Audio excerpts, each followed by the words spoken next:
everyone. Welcome to Fans of Fandom. I'm your host, Dr. Eric Wesselmann, psychologist, professor, and full-time nerd. On this show, I have deep dive conversations with cool people about things that we're fans of. If you're joining us, chances are you're a fan too. Welcome aboard. Today, I am joined by my friend and colleague, Mr. Victor Dandridge Jr. Victor, please tell the audience a little bit about yourself. Why, hello, I'm Victor Dandridge, a self-publishing comic creator from Columbus, Ohio. Self-publishing through my imprint, Vantage and House Productions. I have earned the title of the hardest working man in comics for the myriad of things that I do, from self-publishing to being a phenomenological narratologist, of teaching the art of storytelling through my You Create comic series. I've had the great fortune to work with you, Eric, and the wonderful colleagues over at Illinois State University through ReggieCon and so many different projects. I'm all over the Comic Con world. So yeah, that's me in a nutshell, doing all the great things that a comic book fan like me could ever do. Living the dream. Absolutely. Absolutely. Well, so this is going to be the first part in a longer running series that Victor and I are going to do on iconic arcs from our formative years through what is called the Dark Age of comics. So comic historians have carved up the history of superhero comics into ages based on both the evolution of story themes and how these themes relate to broader socio-political events. So as I mentioned, Victor and I, we sort of came of age during the Dark Age, which may still technically be going. Jury's still out on that. But Victor, as a comics fan and creator, what does the term Dark Ages mean to you? Well, it's an interesting phrase, right? Because in terms of ages, when you say Dark Ages, it feels like a step back, right? That's always what you think of when you say Dark Ages. What's interesting to me is the evolution of the term. When I first started reading comics, that's not what we called it, right? It was easily called the modern age, which is kind of unfair because any age that you're currently in is always going to be the modern age. Like that's just what that is. But the term that I always fell in love with was the Iron Age, because it's, in the hierarchy, the early form was the Golden Age, and then you have Silver, and then you have something that's a little bit more rugged, a little bit more non-majestic. And that's what the Iron Age obviously is. And I think that's kind of how we get to the concept of the Dark Age, because if you look through history, I think during the Dark Ages is when we really started to work with iron and different sort of metals in a different way than we ever had before, which I think is interesting. Why we don't necessarily call it the Bronze Age, I think, is really interesting as well. Like in terms of structures, we just skip the third place segment. I don't know why that is, but we just do. But no, I think it's interesting. I've heard a few people talk about the Bronze Age as the time in basically 70s through the early 80s. Okay. Right? So Okay. Talked about post-Vietnam. When Marvel really kind of said, we really don't care about the comics code anymore. Like that's when they did the couple issues. That's what they call it. Okay. And they just didn't use the code, and the world. Death of Gwen Stacy, some people have called sort of the ushering in from the Silver into something new, right? It certainly wasn't as long, I think, as the Silver or Gold, but we might think of it as a transitionary stage. I really love the term iron. I think that keeps the sort of metal and historical, as you know. Yes. Yeah. Definitely love that. I think now we're in the Silicon Age, which I think we did reach like a certain point where this age is done. And I would say there's a particular story that I kind of earmark as the end of this age. And it is What's So Funny About Truth, Justice, and the American Way, which is another Superman story that pits him against a very extreme sort of anti-hero group, and he has to still maintain being Superman in spite of that group. So that group kind of represents the totality of the Iron Age, in my opinion.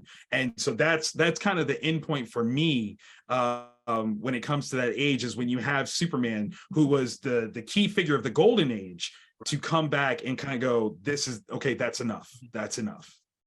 Yeah, no, I love also that you pointed out earlier the sort of flexibility of the term modern age. Because I Right? remember collecting the DC trading cards in the early Yes. 90s, and it was golden, silver, and then Silver, modern. modern. And I'm thinking kind of like, okay, but isn't it always modern? When does that It's change? always modern. It's always modern. So like, because that's the hilarious part, right? Like you had the different iterations of different characters, right? And that was amazing. But how many of those characters look the same from their modern day depiction back in 91, 92 today? They don't look that way. So, and they've definitely gone through transitions of things. So not modern. Modern is, not really an age. It's always the right now. Yeah. From what I've seen in the literature, the sort of key characteristics of iron or dark, right, largely has to deal with content. You had these sort of role of superheroes begin to be deconstructed. So a lot of people will say 85 or 86. Sometimes they debate which specific year, but they usually talk about Dark Knight Returns and Watchmen being two iconic shifts where suddenly interesting, we as readers, the creators, the heroes themselves start to question, what is it about heroism? Are we really heroes? Wow. We may be doing good things, but are we doing them for what reasons? Right. You also had the rise of the anti-hero, the sort of grim and gritty content, which is where I've heard the term dark come from, right? So Wolverine got his own certainly mini-series at that time, which then grew into its own full series. The Punisher the same way. These characters who are morally complex at best and very questionable heroes at worst. What they do is not very nice. So here, okay, I can fully embrace that, but I want to give a little pushback and see what you think on this one. Okay, so if historians collectively kind of say 85, 86, what exactly are they ignoring in the lead up to 85 and 86 in order for them to make that determination? Because I would say it has to be earlier, when the Teenage Mutant Ninja Turtles were created in 84 as a commentary on how dark comics had gotten, specifically Daredevil, as a vigilante, as this almost antithetic or anti-hero type character. So if in 84 they're making commentary about stuff that happened before that, I would push that the Dark Age has to start earlier than 85. Is that weird? No, I mean, I think with I'm not a historian, but okay, me neither. From a sort of broader social science perspective, I mean, we have to carve out our conceptual spaces. And I joke with my classes when I talk about definitions for constructs, what is self-esteem, whatever. I'm like, you ask 10 psychologists a definition and you're going to say something different, right? I mean, and so we got to try to find, where do most people agree? And then because some people I've seen argue Jean Grey and the Dark Phoenix, I would totally agree with that. And then you make a great point about Daredevil, right? And I mean, Frank Miller sort of leading up to then taking over his stamp on Batman. Do you think that the context of the Bronze Age is the true lead into this Dark Age? Because I would argue when Gwen Stacy died, that was something that was a pivotal storytelling moment that wasn't about an origin story, and we hadn't seen a death like that since Bucky. Like it wasn't about the origin story of a character and the tragedy that ensues, but the actual death of a character that should be a pivotal moment for a character. And again, the only person I could think of that had that was Cap and Bucky in the 1940s towards the end of the war, and then we don't get it again till the 70s when it comes to Gwen dying and what that sort of impact did to Peter, because that was a very dark turn of events where, I mean, especially if you get into the nitty gritty of it, is the idea that Peter was kind of responsible for her dying because of how he caught her, as opposed to Goblin having killed her and he just caught her and she was already dead. So I think that's ambiguous, right? Right. It's very ambiguous. Yeah. I don't know. It's only weighed in on that canonically either way. I think they're trying to keep that. Yeah, they keep it very like it depends. Like I've seen in the book Marvels. In the book Marvels, they definitively say that Peter is the one that killed her. That when he caught her, it snaps her neck. Like there's a snap sound effect and everything that suggests that. But obviously in the books, that's not quite, you know, the way that was depicted. So it's kind of up there. But I think that and it's kind of interesting too, because all right, so I colloquially say the term 80s movies has this concept, right? We all have this idea. When you say 80s movies, we have an idea of things, and a bunch of films might pop up. But I say that the 80s movie actually started in 75 with Jaws, and it goes to 92.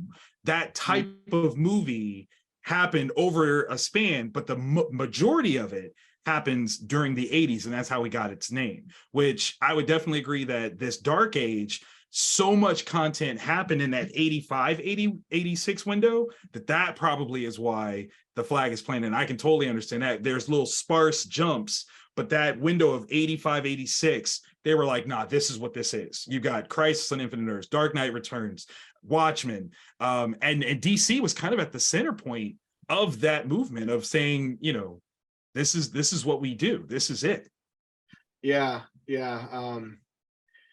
I think this idea of sort of a lean in a transition. I mean, evolution's a process, right? And so I guess we would have to try to figure out when critical mass is, and I think that's probably why they focus on this 85, 86, because you have dark stuff happening, characters doing things. You have purposeful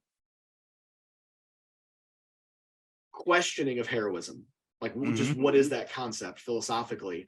The other thing that I saw talking about dark content is that whereas before death, maiming happened, you know, as part of a character's life, certainly to their supporting cast, but it wasn't commonplace, right? There were lots of key moments, and when it happened, you stood up and took notice. But you know, you hit 586, and then suddenly you have death in the family, Killing Joke, all of these types of things that being a hero or being connected to a hero considerably dropped your longevity chances. Man, that's a good point. So the other thing that I saw, it'll come up, I'm sure, as we get into today's core topic, is one of gimmicks. So gimmicks have existed in comics since the beginning. For sure. But it really, in the late 80s and then ultimately early to mid 90s, it was dialed up to 11. Right. I mean, every month you had multiple gimmicks going on. Some really, really cool, some really, really cheesy and detrimental to the business. kind of cynical. I mean, don't even get me started on that Eclipso plastic gem. You just stick to the cover. No one understood the actual ramifications of having a protruding object that was hard on a collection of books that you might lay face down, face up, whatever, and what that little protruding little pointed diamond thing was going to do to your collection. No one thought that through at all. Cool idea, horrible execution. Yeah.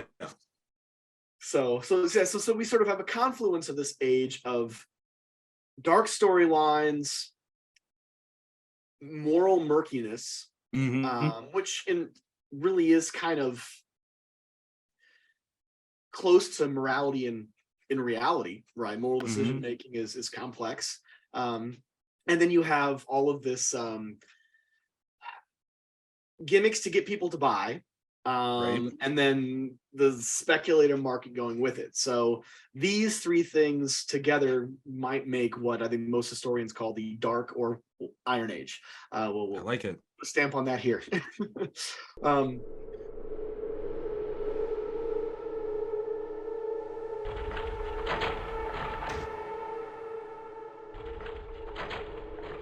But let's pivot to a more specific story that occurred during this time that some people argue is iconic of the Dark Oh, Ages. absolutely, absolutely. So, the question that every comic book fan from our generation will ask themselves when we are old and gray, depending upon how much hair we may have left. Victor, where were you when Superman died? So that is the origin story of me as a comic book guy. Okay, like as a comic book reader, as a comic book fan. And it actually begins long before those books actually came out, which is amazing. And I think this is going to be something that we talk about, how they didn't bury the lead when it came to the idea that Superman was going to die. In fact, when I first heard about this, it was on a news broadcast promoting that this was the story that was coming. And so, you know, as a child of the 80s, who was super into pop culture, but not super into comics, like I knew who Superman was due to the Christopher Reeves movie. Like I knew that, right? And I enjoyed those. In fact, Superman 4 is my favorite of the bunch. I know it's one of the worst movies, but it's one of my favorites because at the time when I saw it in like 88, I was at the right age to be enamored and amused by it.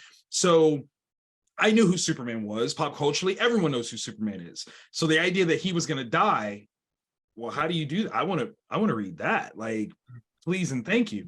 And so with the announcement that I wanted to read this, because I wasn't much of a reader, my mother was like, oh, I'm buying you this. Like, you want to read something? It's on and popping. I swear we're going to get you books. And so leading up to that, she started buying me comic books, you know, and so when it came to the time frame for the death of Superman to start, I didn't have all of the books individually. Of course, I wasn't quite aware as to how this was going to work. Mm-hmm. I definitely had Man of Steel 18, the first appearance of Doomsday. I had the Justice League issue where they fight Doomsday in Ohio. Mm-hmm. Right before, like, that's about to start. And of course, me being in Ohio, that was huge because I'm like, oh my God, wait, Superman can just show up? Like, that's what you're telling me? Superman can just show up here? And of course, I had multiple copies of Superman 75, the actual death issue. So where was I? I was a 10-year-old kid in my bedroom stalking the story like it was a new religion. Like it was something so important to me because I just couldn't fathom the notion of Superman was going to die. Like, yes, I understand now that that was a marketing thing. At the time that it reached my 10-year-old ears, it was truth. It was absolute fact. This was an occurrence. This was a historic moment. And yeah, I was right along with it. Right along with it. What about you? So some very similar overlaps in our origins. Okay. That's about similar age. I think I was about 12 at the time. And I had been reading comics a little bit, but nothing in any sort of religious format, if I may co-opt that term. Gotcha. Right? It was just sort of picking up issues here and there. I was starting to read X-Men. That, aside from Superman, that's my other sort of one of my other favorite books or universes, I guess. Storyverse. There we go. That'll be it. Yeah, there you go. So, but I once again heard about it from my parents. I think they had read it in the paper or saw the newscast. And we're like, oh, well, this is, do you read much Superman? I'm like, well, I read a couple issues, but yeah, sure, I'd be interested. And I think at that point in time, the death issue may have already come out. Wow. And so they ended up waiting in line and buying. I was going to say. Yeah, I think, they waited in line. They bought me an issue. It was once again a few weeks after the death issue had come out, so it was no longer cover price. But I want to say between $30 and $50 is probably what they paid for it. Oh my goodness! So not as much as what some people paid. Sure. I think Wizard had some examples in like in New York where some folks paid $300 for it. Oh my God. So, wait. In 1992 money, like that's a lot. Okay. Like that's that's $1,000 in today's market, like easily. That's wild. Yeah, so a little bit more, but yeah, they bought it for me, and as we'll talk later on, that was my introduction to the storyline. Was You came in at the end. I came in at the end, but I'll talk about when we get there. I'll talk about what that was like for me and how and we can compare experiences. Yes. Yeah.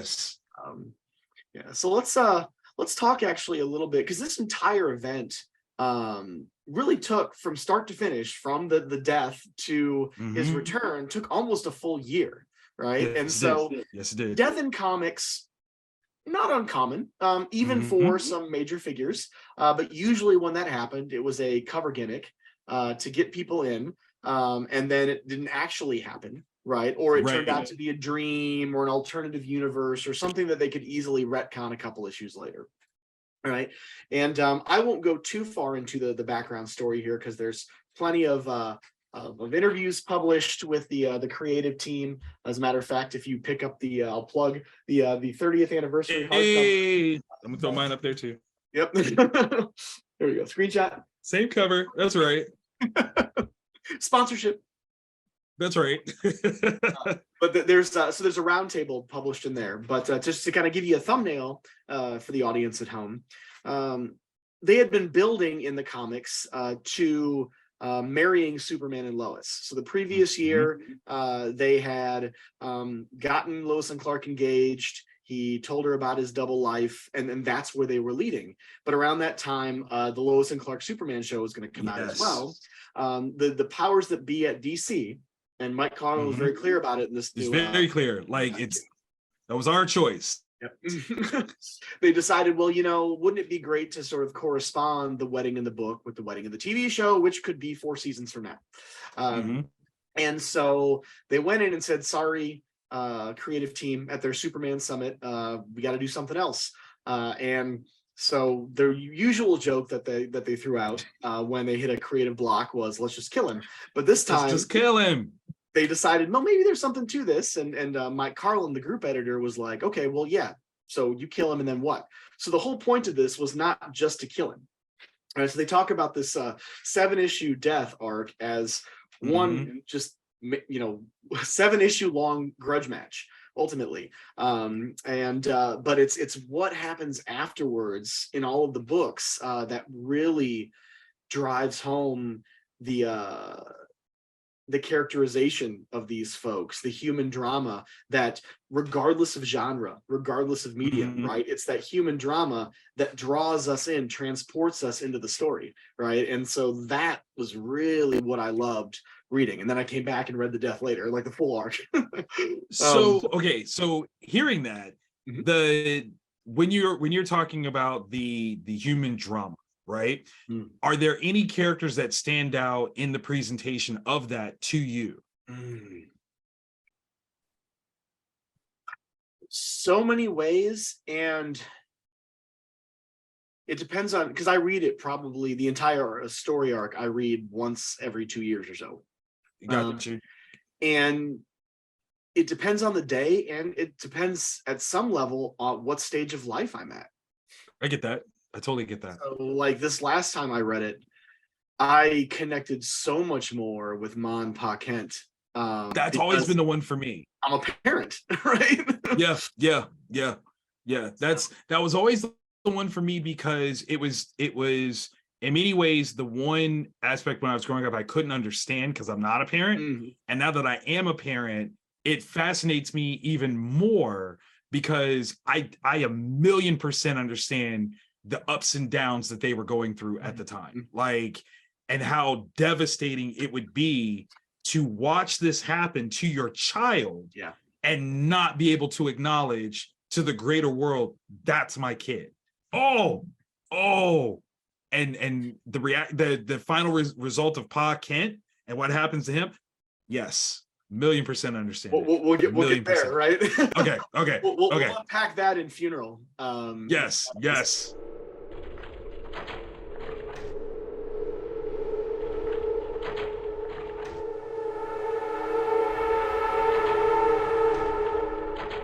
So, well, yeah. So let's talk about the lead up. Right, there was this Okay. sort of ballyhoo in the media, as we would expected. In the books themselves, you had first of all, each of the 4 books, right? You had Man of Steel, you had Action Comics, you had Adventures of Superman, and then just the titular Superman. And each of the issues before the Doomsday arc started, they had a 1-page series of 3 panels or something, of this fist punching its way out, and that's all they had. And it's at the end of it, like, Doomsday's coming, Doomsday's approaching. And then you had I'm gonna show some slides here. Okay. So within the books, you had a variety of different, it's an amazing marketing campaign. And some people use the term marketing to describe this as almost sort of cynically. And I saw a lot of the writers and creative team sort of pushing back against that and saying, no, it was a good story, right? Which the truth is somewhere in the middle, I think, because comic books are a business, right? They're a product. Right. You can't make them if they're not sold, right? That's right. And although everybody was pretty clear to say that Superman books were selling reasonable at the time, they want them to sell better.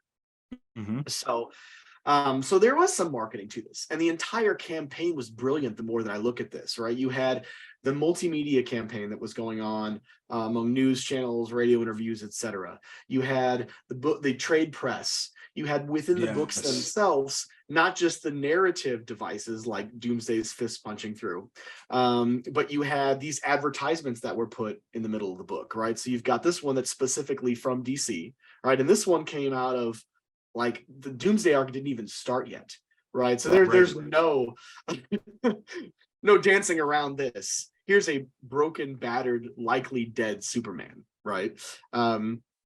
Then you had the other sort of ad campaign that they did multiple times whenever they wanted to do a slow reveal, right? Doomsday. Who the hell's Doomsday? Well, we're going to show you a little bit, but we're not going to show you all. Silhouettes only. Yes, exactly. And then you had some things in comic shops, for example, where this I actually got from one of my local comic shops. They were clearing out their sort of stash of various different accoutrements. That's wild. And they gave that to me. So that's in my office wall. I have a 24 by 36 poster of that I got as a kid in my bathroom. And that like tombstone poster will travel with me forever, because it's again such a huge moment. But okay, so here's the thing that I want to point out as a comic book maker. So when you have your creative team happening, writing up a story, coming up with a cool narrative, they are not necessarily involved with the marketing team that's trying to put this together as a marketing sales platform. Like, they're not necessarily involved together. So you have 2 separate teams that are in effect bringing this to life. And you're absolutely right. Like, when it comes to some of the things that they did creatively in the marketing, absolutely brilliant. Number one, most of the time when you have an event like this, it is the concept or conflict of the event that they are actually promoting. It is not the outcome. This is one of the first times that I've ever actually seen that they are promoting the outcome of this event from the very beginning. Like, because again, like you said, people, the death of this person, they don't actually mean it. They meant it. Like, that's exactly what this was going to be. It was going to be the death of Superman. And I think that it really hits home on that second graphic when you see the bloody version of the S shield for the first time, which is on your shirt. Yes, this is absolutely brilliant. Like, the idea that they promoted that as a graphic, like, it was like, who was it that was like, you know what we should do? We should make the Superman S bloody. That should get the idea across that, no, this is kind of real. Like, this is not just, a gimmick. This is not just a happening. And again, the nail on the coffin literally is the tombstone version. Here lies Earth's greatest hero. Like, there is something so final about that that you had to believe it. You had to. And those 3 things, I think, are perfect encapsulations of the marketing doing its job to sell this story that the creative team wonderfully crafted. Like this is what comics could be, and it's wonderful, absolutely wonderful. And there seemed to be an evolution of sorts with some of these. I have yet to. I don't have all the original issues. I've only got a handful. I've got the trade, but as far as the single issues, I'm sort of been collecting them as I get a little bit more disposable income that I didn't have. Of course.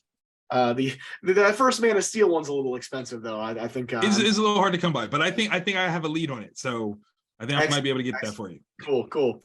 I don't recall seeing the tombstone in the book until, at least in my notes here, part 6, right? So the issue before the death issue, then they actually had this with it as an ad, right? So I mean, you kind of had the doomsdays coming. It's like, no, seriously, we're we're not joking around. We're gonna kill it.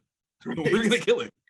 Even to the point where I saw this not just in the Superman books, but even in some of the other contemporary books like Green Lantern and things, where they had some of these ads. They would also have like DC subscription ads that usually had a bunch of superheroes on them, the more iconic ones. And in the couple months before the Doomsday one, Superman was among there with Wonder Woman and Batman and Hal Jordan and all the other folks. And then starting here, he was no longer in just him. That's right. That's right. Oh, when they took him out of the hero spread. Yes. To again, kind of really ramp up the idea that he's going to be gone. Like, you're not going to be able to get him. And I think one of the things that's really interesting about this is if you were to really look at the framework for the Superman specific subscription, I think it almost suggests that it's for such a limited amount of time that you can get this because they're ending the books. Like the way they frame it is as though this is going to be the end. Yeah. And it's insane. Like if you look at, and you can't quite tell from this particular copy, I think it's, let's see, it's $1 on the first title and then $2 on every title you order after that, right? So as it says, you can save up to $10, right? Which is, let's see, that's what, four books right there. We'll say at the time, maybe it's $10 to get these books. If 1 million people did this subscription, that's $10 million. Yeah. That is right. And 1 million people, again, is not impossible at this time. Right. Not impossible at all. We just had, like you just discussed, the X-Men #1, still the highest selling single issue of all time at 8 million. We could get 1 million units sold. This would have been 1 million units of 4 different titles. Yes. But if so, that's $10 million coming in. What a financial windfall. Right. Like that's such a huge amount. And that's a pre-order. Like that's $10 million coming before the direct market puts in their orders. This is just direct from publisher to consumer. That's huge. This is for anyone in context, this is essentially a Kickstarter done in print form. That's what this is. And that's your campaign image. They're telling you, how much you can save by pledging, and based on the different tiers that you do it. If you only pledge for one book, you get $1 off. For every other book that you get another $2, like up to $10 off. Like this is the brilliance of this marketing, campaign, because you can see how in modern iterations, that's what that would be. This would be a Kickstarter, and boom, that's what this is in a page. Yeah. Absolutely brilliant. And you've got, I love all the points you make. One I want to key on is this idea of what we like I call scarcity. Time is running out. These books may not be here, and that's actually something that in some of the different interviews that the creative team did at the time, and then we'll talk about this again in the funeral episode as well. Spoiler. They played in multiple ways the idea that we're going to momentarily pause the books. Maybe we won't restart them, right? And oh my god, one of the things that the creative teams has talked about in their interviews is that Superman had kind of become passe. Like once again, in the dark ages when grim and gritty seemed to be selling much more, right? Remember, Superman books were still selling well, but you had to be darker to sell more. It seemed that maybe people have been taking him for granted, right? And so you want him. Oh, now you're not going to have him, right? And so you don't get him. Yeah, that really plays on this basic psychological button we have that says we don't like it when people take things away and tell us that there's limited time. Oh, you don't like this? Oh, then we just won't do it. Wait. That FOMO, fear of missing out, is such a huge marketing ploy. And again, the idea, don't miss the death of Superman. It's such a simple sentence, but how many kids, especially, earmarked for that one, begged their parents, let me just $10. Let me just have this $10. I just want to get this story, this one story arc. Let me have this. And boom, and you've got a contract, you're check marking things. What's hilarious is an ad like this is also the antithesis of the upcoming speculators market, because in order to do this ad, you have to cut out a piece of the book. You have to damage the book in order to do this, right? Yes. So like again, there's so many aspects of what this is that is why it's such a phenomenon. This really kicked off the speculator boom that was the 1990s. But here is an ad that would have been literally a compromise to that idea. You are damaging a book, devaluing that book by saying, I want these books. Wow. Yeah. No, and I like the positive frame you put there, because this sort of cynical frame could be, and maybe not at this time, but certainly later, because I started seeing that in the mid 90s. There were a few other books that started saying cut out these coupons, and if you get one of every issue and the coupons, you get a special 0 issue. Well, of course, the collectors don't want to cut it out, the speculators don't. So what do? You buy 2 copies. You buy 2. It's a genius move. But that's the point where I would definitely say that the marketing became more important than the stories, because they were trying to market a sales option that wasn't about, hey, we're telling great stories and you want to make sure you get that. It's, hey, you don't want to miss out on this one issue because it's going to be a collector's item. This never says that it's a collector's item. It never talks in that framework, because we weren't in that space yet. That wasn't what we were doing at the time. And I think that's part of the thing that makes it so amazing, is they were commemorating this as an event for reading purposes, not for stowing away, not for collecting. The only big push was, you want to make sure that you read this. That's the key. No, yeah, and I love the point you make about story being the focus, and the sort of more gimmicky aspects of marketing, more practical side, if you will, to be less value laden, is secondary, right? And it's true. The story made me want to keep reading, and I'm not alone. I mean, that's, you and I've had that conversation. Every interview I read with the creative team talk about how so many people across the world have come up to them and said, you got me to read comics, you got me to keep reading comics, right? What happens the next day? My favorite film, one of my favorite film professors said the take-home lesson of his class was, when the credits are done, if it's a good movie, you're asking yourself, what happens next? What happens next? Yes. What's next day? Yes. Right. Yes. So yes, that is wonderful. The last point I want to make before we go on, because once again, we could do this all day, all night, weeks, marathon, easily. Yeah. You make the point about FOMO, and that is something that is unique to this, well, not unique to this time period, but unique to, it's atypical for now with on-demand entertainment, right? So when I talk to my students about, liking niche music, or, even watching TV shows on TV and like having to videotape them, yes, on a cassette, so that you could watch them, or if you're not going to be home, set your timer, right? Because if you miss that episode, there was no, you don't see it, right? No, you don't. No, it's done until it comes back up, perhaps half a year later, right? during the summer rerun season before the new episodes start. Then you might be able to catch it again. But if you miss that one, you're done. Exactly. You're done. Yeah, and if there was no previously on before, I had absolutely no idea. You knew nothing.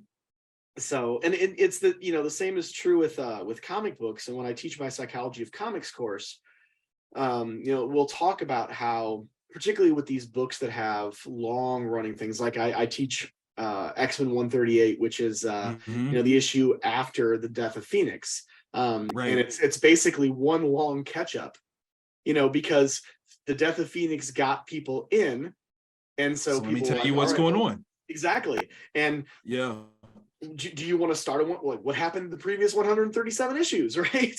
And so this is how we show you. Exactly. Because good luck if you don't have the disposable income to buy the back issues, if you can even find them. So with that, I do want to, this is, oh my God, this is percolating on my geeky points here. Okay, so you're absolutely right. Here's another interesting facet of the marketing that you're showcasing right here. You already had to be in the comics in order to experience these pieces of marketing. So what this shows you is that there's not this ubiquitous idea that all comic book readers read the same thing anyway.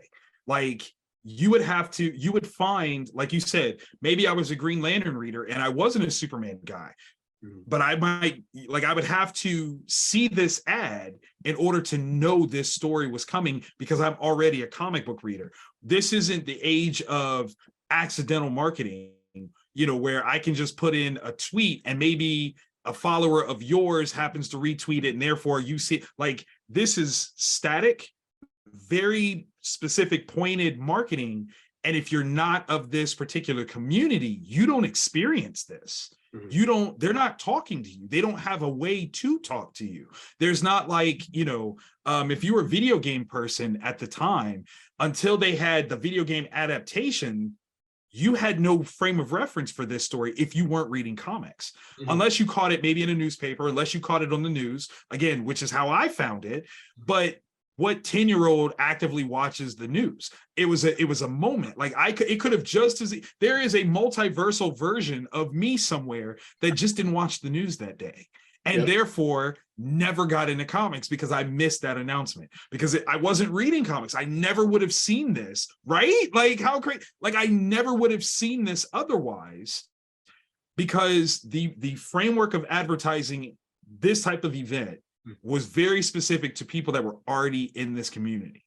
If you weren't already in this community, you could miss it. And I do think that the popularity of it and the news coverage that ended up coming is how the speculator boom actually happened, because it suddenly made a bunch of people that weren't of this community suddenly aware of this community. And now there's this value structure that's put upon it because we've created this sense where at the time you've got a number of books that are created for newsstand, a number of books that are ordered directly for direct consumers through comic shops. And then all of a sudden, here's this influx of more people than what was anticipated. So now you have supply and demand rules that kick in, and suddenly we now have a speculators boom because, in order to get this, I have to charge a higher amount because I have so many fewer than expected because so many randos are coming into my store, suddenly are wanting to pick up comics and pick up 2, 3, 4, 5 issues because they now assume a value to it. How insane is this? Yeah. Like this is literally a point in time that could not exist again. I don't think it can exist again. Yeah, or that, like, for example, the brick and mortar stores learn from this, right? And so here's a plug, folks out there: support your local comic store. Yes. What I love about our place, Graham Cracker Comics, it's a chain, but we have our local store. They have signs for books that that's the speculator watch suggests are going to be hot, so they don't let people take any more than a certain amount. Nice. And one of the things that I know the folks at my store do is they, if you're a regular subscriber, right, if they know you regularly buy either that title or related titles, they'll pull a few for you because they want to make sure that their loyal readers get it.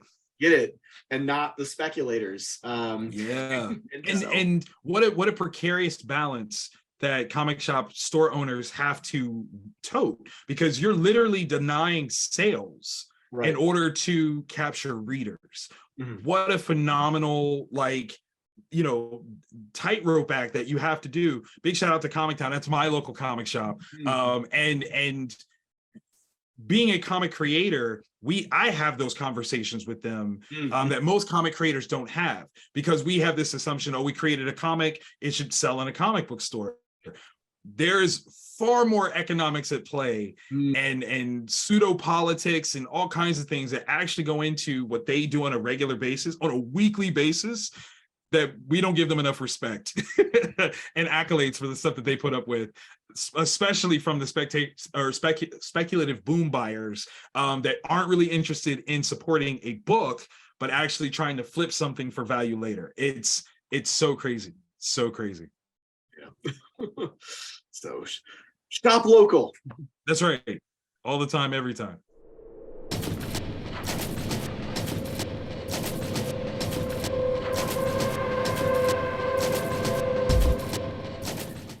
So a last little bit of additional advertising material I want to get into. I know people at home are like, get on with it. Or maybe you're like, no, we want to know more how nerdy you are. Of course. We have here two more ads in the books, but these aren't DC specific in terms of their company. This is from an independent distributor called American Comics Entertainment, mail order. And I spent a lot of money here when I was younger, because I didn't actually have I had a magazine rack at my local grocery store, but we didn't really have a lot of comic shops around me where I grew up, so I had to get a lot of my stuff this way.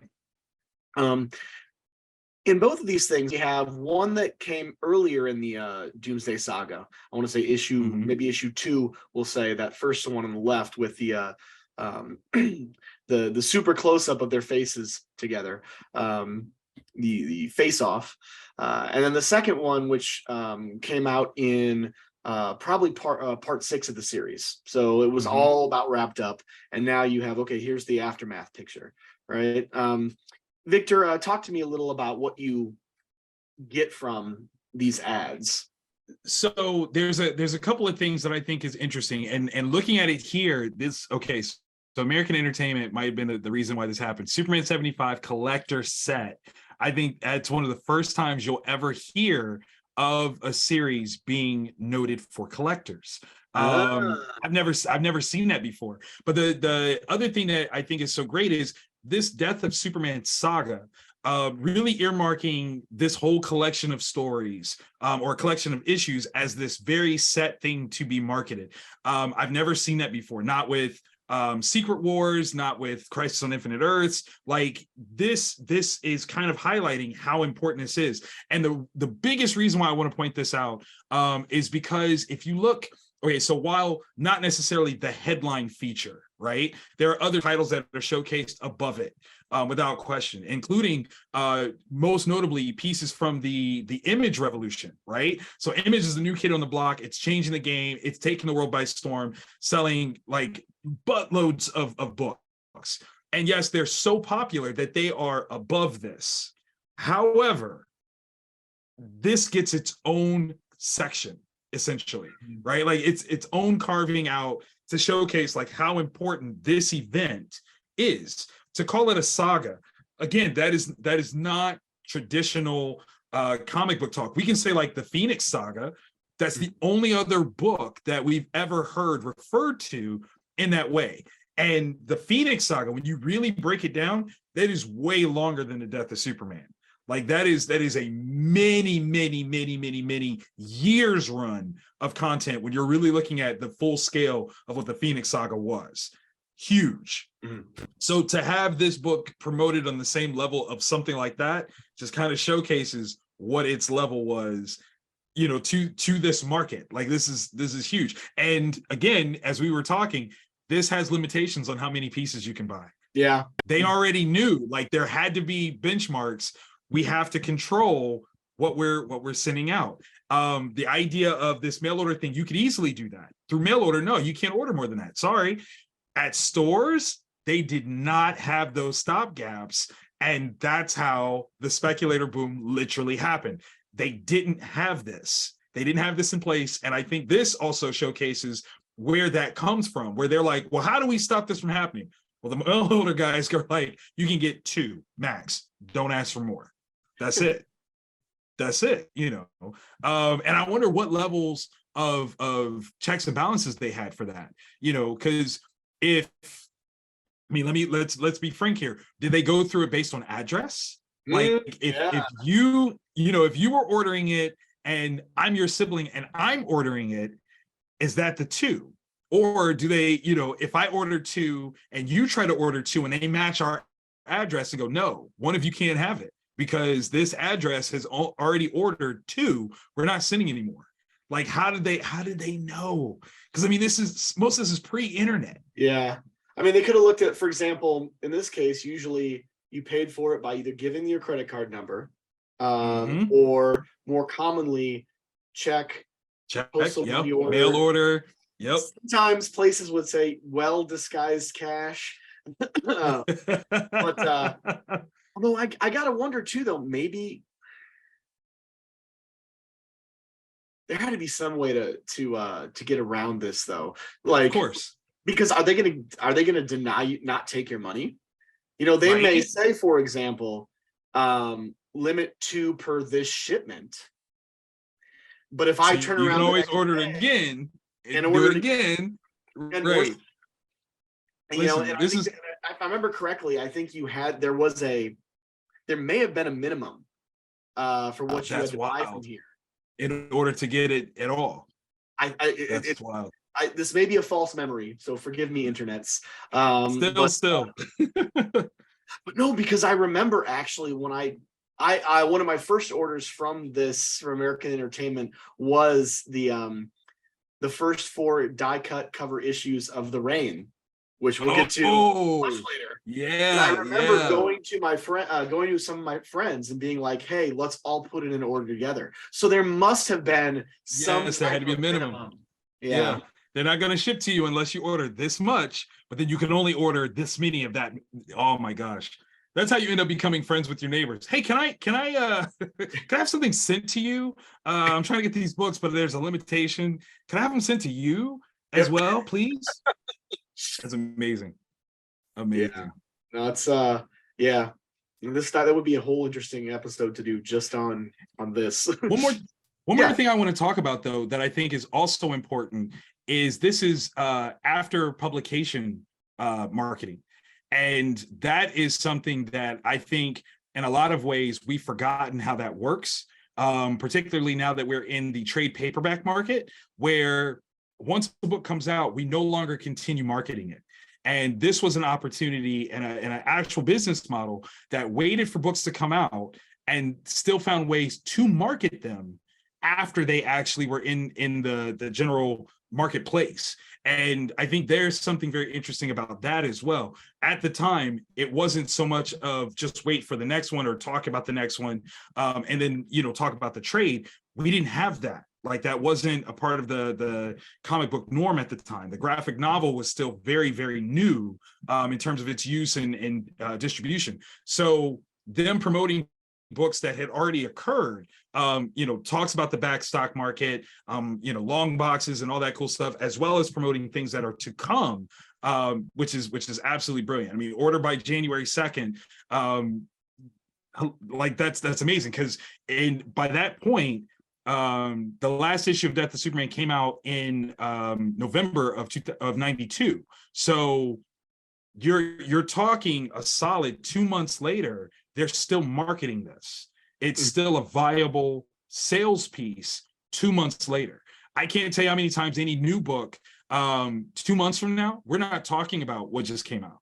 Like, not at all. Where it's literally what is out right now is the thing that matters. You don't retroactively promote anything. And this again goes to show what a different culture we had when it came to selling comics. Yeah.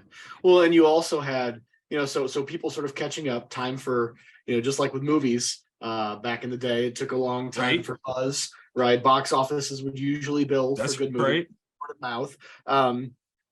And you also had, multiple printings of these books, right? Like I think I have a handful of different Superman 75s as well. And the newsstand one that I have is like a 4th or 5th printing. Got you. Yeah. So, yeah. Because they would go back and, it made how much money? Print it again. Right. Again. More people want it. That's right. One thing that's one different, so there are two differences between, we'll say three big differences between these two ads, right? You've got the date, obviously, the, November to January. So it was, the ad on the left was mid Doomsday, and the ad on the right was, actually, I think the ad on the right came in part 6. So it was still in the Doomsday arc, but you also have this thing where the cover dates are later than they were released, right? Definitely. So I think some of that may be going on too. That's always been a sort of a hard thing for me to wrap my head around, right? The books that came out in November were cover dated for December. Right. So right. But you also have the art telling a story. Yes. And then you have this little thing, and I'm not sure if my cursor is going to show up, but just in case it does, on the ad in the middle, underneath the Death of Superman saga, you have the Death of Superman cards, which trading cards were big, but I don't recall ever having a trading card set that was focused on a particular storyline before now. No, never. You'd have comic characters, comic titles, not a storyline. Yeah. And wow. Yeah, and this Tombstone ad for the cards here, this was in part 6 as well. Yeah. So they were, at that point in time, they knew they were going to have the cards. They're like, you're going to want to get these. You want these. Yep. Man, like, look at that. Like, look at what they've done again in terms of marketing. And this is the thing that okay, so from a production standpoint, trading cards is brilliant because the only thing that you have to put together is the actual design of the card, because they're using artwork from the comic. So it is one of the smartest ways to continually utilize the artwork that you've already paid for. From a publisher standpoint, we should make trading cards off of every issue because it's absolutely genius. You cannot undersell the value of reutilizing that artwork for multiple sales points. It allows for you to recoup faster. It allows for you to build market penetration, promotions, all kinds of stuff. And the irony is that we don't do this very often in the small press world. We should do that all the time. We don't do it very often at all. And in fact, that's something that I personally am aiming to bring back. And one of my initiatives for the upcoming year is to actually do digital trading card versions of my comics. So you'll get a trading card where the cover is the same as my comic, but on the back is a QR code that'll take you to a digital PDF of the book itself. And again, it's for market penetration. It's something I can, make that's super inexpensive, but still has high value. And that's literally what this is. I mean, you're talking 100 card set here. And so these are in varied packs. Packs are going for, what does it say? $1.50 per pack. There's we'll probably guess 7 cards per pack. How many packs do you have to buy in order to possibly get the 100 cards? Like, you're talking an exponential buy-in, and all you had to pay for were extra, designs for these cards to be made. Like, pennies on the dollar here. Way to recoup more funds. It's genius. Because you're going to get a lot of duplicates. You're going to get a whole bunch of duplicates. Yeah.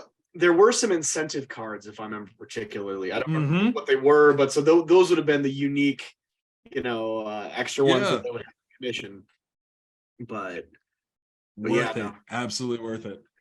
So, All right. Absolutely insane. Any final thoughts on the trading card? Oh, it just goes to show how powerful of an event this really was. Because again, if you take Civil War, you take the Ultimates, maybe did Spider-Man have like any of the Clone Saga stuff? Did they have cards? Like those would have been the closest things that I could think of that actually had them. The X-Men had cards that were done by Jim Lee, but that was the closest correlation to a particular title and series of characters based on this artist's rendition. But it wasn't this. It wasn't a specific story. Right. Yeah. No. I mean, yeah. So there were universe-wide cards and there were specialty cards for books. I think there might have been a Spider-Man set. Yeah. Never a huge trading card person. I bought I bought some Death and then I bought some Return because once again I was tied into the story. Of course. But yeah, no, it's to have it so specific, right? Does seem to be something that was very unique. It was a unicorn that we may never see again. True. Amazing. All right.